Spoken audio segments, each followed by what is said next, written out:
డెఫినెట్గా ఫస్ట్ జీవన్ రెడ్డి గారిని ఎన్కౌంటర్ చేయాలి. ఎందుకు అంటే ఒక సజ్జనార్ గారిని పట్టుకొని, ఆయన ఒక ఐపీఎస్ ఆఫీసర్ సార్, ఆయన దొడ్డిదారిలో డ్యూటీలోకి రాలేదు, వీళ్ళలాగా దొడ్డిదారిలో రాలే.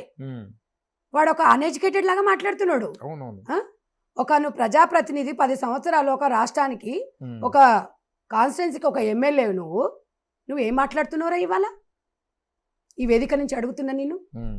సజ్జనార్ గారు అంటే మహిళలకి ఒక దేవుడు, చాలా రెస్పెక్ట్ ఉంది, చాలా రెస్పెక్ట్ ఉంటుంది. ఒక అన్నగా, ఒక తండ్రిగా, ఒక ఇంటికి ఒక పెద్దన్నగా సజ్జనార్ గారు అంటే చాలా రెస్పెక్ట్ మహిళలకి.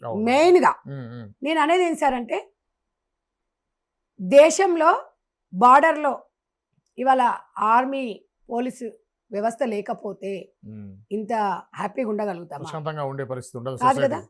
ఇవాళ రాష్ట్రంలో పోలీసు వ్యవస్థ లేకపోతే మనం ఇంత ప్రశాంతంగా ఉంటామా సార్? ఇవాళ ప్రజలకి వారధిగా ఉండే పోలీసు వ్యవస్థని నువ్వు లాగులలో తొండలు ఇడుస్తా అంటే, కొడక నిన్ను అసలు ఎన్కౌంటర్ చేయకపోతే వేస్ట్. ఇంకా